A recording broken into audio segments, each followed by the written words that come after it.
Hello everyone. तो आज की इस वीडियो के अंदर हम जो टॉपिक डिस्कस करने वाले हैं वो है hard and soft acid and bases. तो ये हम टॉपिक डिस्कस करेंगे। तो यहाँ पर सबसे पहले हम पियर्सन की अवधारणा देखते हैं कि पियर्सन बोलते क्या हैं। इनके अनुसार है कि जो आपका जो हार्ड एसिड यानी कठोर अम्ल है उसकी जब रिएक्शन कठोर क्षार के साथ करवाई जाती है तो उससे क्या बनता है, स्थायी संकुलों का निर्माण होता है। ठीक है। और जो मृदु अम्ल है, मृदु क्षार के साथ करवाओगे तो भी उससे क्या बनेगा, जो बनने वाला कॉम्प्लेक्स होगा, संकुल होगा, वो कैसा होगा, स्थायी होगा। यानी कि कहने का मतलब है कठोर कठोर और मृदु मृदु की जो इंट्रैक्शन होती है वो बहुत ही ज़्यादा स्थायी होती है। तो ये कौन बोलते हैं, पियर्सन बोलते हैं। यानी कि कठोर अम्ल की रिएक्शन आपको कठोर क्षार के साथ ही करवानी है अगर आपको स्थायी संकुल चाहिए तो। ठीक है। नेक्स्ट उसके बाद हमारे पास आ जाती है कठोर अम्ल किसे कहते हैं। तो कठोर अम्ल को समझने से पहले हमें अम्ल और क्षार के बारे में पता होना चाहिए कि अम्ल किसे कहा जाता है, अम्ल किसे कहेंगे और क्षार किसे कहेंगे, क्षार किसे कहेंगे। तो ये हमें पता होना चाहिए। अम्ल वो होते हैं जो क्या करते हैं, H+ को डोनेट करते हैं, D फॉर डोनेट, और इलेक्ट्रॉन जो होंगे उसको क्या करेंगे, एक्सेप्ट करेंगे। क्या करेंगे, एक्सेप्ट करेंगे। और जो क्षार होंगे वो H+ को क्या करते हैं, एक्सेप्ट करते हैं, ये ले लेंगे। H+ को बोलेंगे आजा मेरे पास, प्रोटॉन को तो अपने पास बुला लेंगे लेकिन इलेक्ट्रॉन को दूर भगा देते हैं। क्या करते हैं, डोनेट कर देते हैं, दूर भगा देते हैं। वो कौन से, वो उसे क्या बोलेंगे, क्षार बोलेंगे। जो H+ को तो एक्सेप्ट और इलेक्ट्रॉन को क्या करेंगे, डोनेट करेंगे। आई होप इतना समझ आ गया। नेक्स्ट इसके बाद हम अम्ल देखते हैं कि अम्ल के ऊपर चार्ज क्या होता है। चार्ज जो होगा वो अम्ल के ऊपर क्या होगा, तो अम्ल के ऊपर चार्ज होता है वो होता है पॉजिटिव चार्ज। क्यों, क्योंकि पॉजिटिव चार्ज वाला है, उसके पास क्या है, इलेक्ट्रॉन की कमी है, तभी वो इलेक्ट्रॉन को बुलाएगा ना अपने पास, क्या करेगा, एक्सेप्ट करेगा, है ना। इलेक्ट्रॉन की अगर कमी हुई तो ही वो इलेक्ट्रॉन को बुलाएगा अपने पास। अगर इलेक्ट्रॉन पहले से ही ज़्यादा है तो वो क्यों इलेक्ट्रॉन को बुलाएगा, है ना। अब यहाँ पर चार्ज जो होगा क्षार के ऊपर वो कैसा होगा, इसके ऊपर जो चार्ज होगा वो या तो नेगेटिव होगा या फिर इसके ऊपर क्या पड़े होंगे, लोन पेयर प्रेजेंट होंगे। इन दोनों में से कुछ भी हो सकता है। या तो इसके ऊपर क्षार के ऊपर नेगेटिव चार्ज होगा या फिर उसके ऊपर लोन पेयर प्रेजेंट होंगे, तो उसे अपन क्या बोलेंगे, बेस बोलेंगे। तो इतना समझ आ गया। अब यहाँ पर हम समझते हैं कठोर अम्ल को। हम ये अम्ल तो समझ आ गए कि अम्ल किसे बोलेंगे। अब कठोर का मतलब क्या है, कठोर में क्या क्या फीचर हैं जो कठोर के होने चाहिए। तो कठोर का सबसे पहला फीचर होता है वो होता है कि इसकी जो इलेक्ट्रोनेगेटिविटी होती है वो क्या होती है, ज़्यादा होती है। यानी इलेक्ट्रॉन को अपनी तरफ आकर्षित करने की जो पावर होगी वो क्या होगी, इलेक्ट्रोनेगेटिविटी मतलब अपनी तरफ आकर्षित करने की जो पावर होगी वो क्या होगी, ज़्यादा होगी।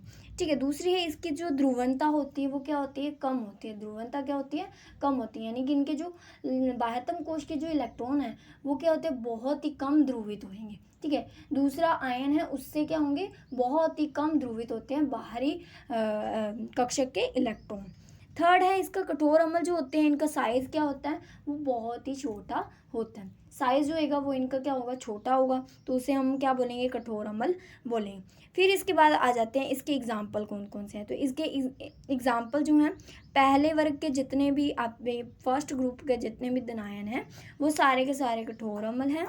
दूसरा है दूसरे वर्ग के जितने भी धनायन हैं वो भी कठोर हैं। तीसरे वर्ग के जो धनायन हैं और चौथे वर्ग के, छठे वर्ग के, ये सारे के सारे धनायन जो हैं वो कौन से हैं, कठोर अम्ल के द्वांती व्यवहार करते हैं। नेक्स्ट उसके बाद हम देखते हैं किसको, मृदु अम्ल को। तो मृदु अम्ल किसे कहेंगे, तो मृदु अम्ल वो होंगे जिनकी इलेक्ट्रोनेगेटिविटी क्या होती है, कम होती है। आकार जो होता है वो इनका क्या होता है, बड़ा होता है एज कंपैरिजन टू कठोर बेस, कठोर अम्ल। मृदु अम्ल का आकार बड़ा होता है। इनकी ध्रुवणता, उनकी ध्रुवणता, कठोर अम्ल की ध्रुवणता क्या थी, कम थी। इनकी ध्रुवणता क्या होती है, ज़्यादा होती है। यानी कि कहने का मतलब है इनके जो बाह्यतम इलेक्ट्रॉन होंगे, बाहरी इलेक्ट्रॉन होंगे, वो आसानी से क्या हो जाएंगे, ध्रुवित हो जाएंगे। फोर्थ पॉइंट है मृदु अम्लों पर जो धनावेश होता है वो क्या होता है, बहुत ही कम पाया जाता है, जिसके कारण इनका क्या होता है, साइज जो होता है वो बड़ा होता है, बड़ा होता है। अब साइज का धनावेश से या ऋणावेश से क्या फ़र्क पड़ता है, तो क्या होता है कि जैसे कि मान लो हमने यहाँ पर लिथियम का कोई एटम ले लिया, लिथियम का, और लिथियम के ऊपर अगर नेगेटिव चार्ज है ना तो वो नॉर्मल, सॉरी नेगेटिव चार्ज है ना वो नॉर्मल Li से उसका साइज़ क्या होगा, बड़ा होगा, और पॉजिटिव चार्ज है उसका साइज़ Li से क्या होगा, छोटा होगा। तो ये आपका क्या होता है कि जैसे जैसे नेगेटिव चार्ज बढ़ता जाता है वैसे वैसे उसका साइज़ जो एटम का होता है वो बढ़ता जाता है, और अगर जैसे जैसे पॉजिटिव चार्ज एटम के ऊपर बढ़ता जाता है वैसे वैसे उसका साइज़ जो होता है वो क्या होता है, घटता जाता है। ठीक है, तो ये आई होप इतना समझ आया। नेक्स्ट उसके बाद हम इसके एग्जाम्पल देखते हैं मृदु अम्ल के। तो मृदु अम्ल के अंदर Cu+, Ag+ और Au+, ये 3 एग्जाम्पल हैं। प्लेटिनम प्लेटिनम ये आ जाते हैं, और जितने भी अनावेशित अधातु आयन एटम हैं वो सारे के सारे अधातु और निरावेशी, यानी उनके ऊपर कोई भी चार्ज नहीं होना चाहिए, तो वो सारे के सारे किस में आ जाएंगे, मृदु अम्ल में आ जाएंगे। नेक्स्ट उसके बाद हमारा आ जाता है सीमा रेखा वाले अम्ल। अब सीमा रेखा वाले अम्ल कौन से होते हैं, वो अम्ल जो ना ही तो कठोर हैं ना ही मृदु अम्ल हैं। ठीक है, कठोर अम्ल और मृदु अम्ल, ठीक है, मृदु अम्ल के बिल्कुल बीच का व्यवहार जब शो करते हैं उन अम्लों को हम क्या कहेंगे, सीमा रेखा वाले अम्ल कहेंगे। फॉर एग्जाम्पल ये 5 एग्जाम्पल हैं, Fe+2, Ni+2, Cu+2 और Copper+2 और Zn+2। ये 5 एग्जाम्पल्स जो हैं वो किसके हैं, सीमा रेखा वाले अम्लों के हैं। नेक्स्ट उसके बाद हमारा आ जाता है कठोर क्षार। अब कठोर क्षार के जो गुण है ना वो कठोर अम्लों की बात ही, इसके जो 3 लाइन है तो सेम कठोर अम्ल वाली ही हैं, बस फ़र्क जो है वो एग्जाम्पल्स का है। ठीक है, तो एग्जाम्पल्स का ही है।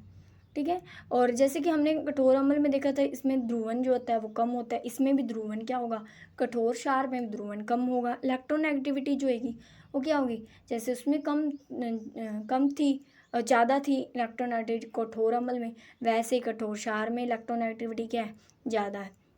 देखो क्योंकि कठोर है, कठोर है मतलब हार्ड है, बहुत ही ज़्यादा स्ट्रॉन्ग है, अपने आप में बहुत ज़्यादा स्ट्रॉन्ग है, तो काम तभी ज़्यादा होएगा ना जब उसको आकर्षित करने की पावर ज़्यादा होएगी, है ना, काम तभी वो ज़्यादा पावर से कर पाएगा जब उसको आकर्षित अच्छे से कर पा रहा है।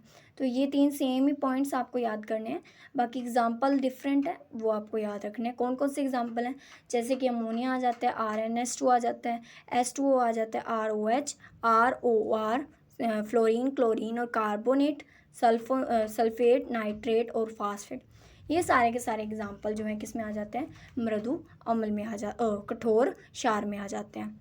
नेक्स्ट उसके बाद है मृदु क्षार। तो मृदु क्षार क्या होता है, ये बहुत ही ज़्यादा अधिक ध्रुवित होता है। दाता परमाणु की जो इलेक्ट्रोनेगेटिविटी होती है वो क्या होती है, कम होती है।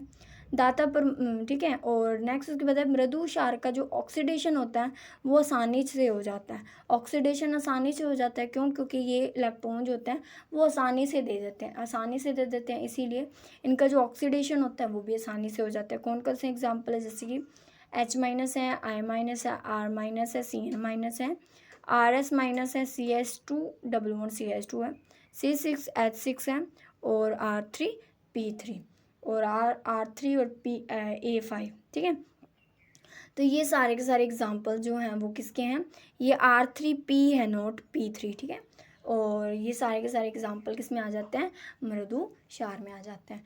तो आई होप आपको समझ आ गया होगा इतना। नेक्स्ट उसके बाद देखते हैं सीमा रेखा वाले क्षार। अब सीमा रेखा वाले क्षार किसे कहा जाता है, वे क्षार जिनके ना ही कठोर क्षार और मृदु क्षार इन दोनों के बीच के जो गुण दर्शाएंगे वो सारे के सारे सीमा रेखा वाले होंगे।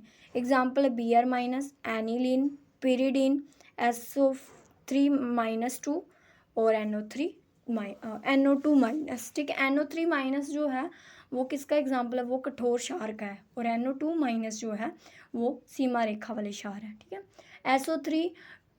SO4-2- जो है वो किसका है, कठोर क्षार का है, और जो SO3-2- है वो सीमा रेखा वाला है।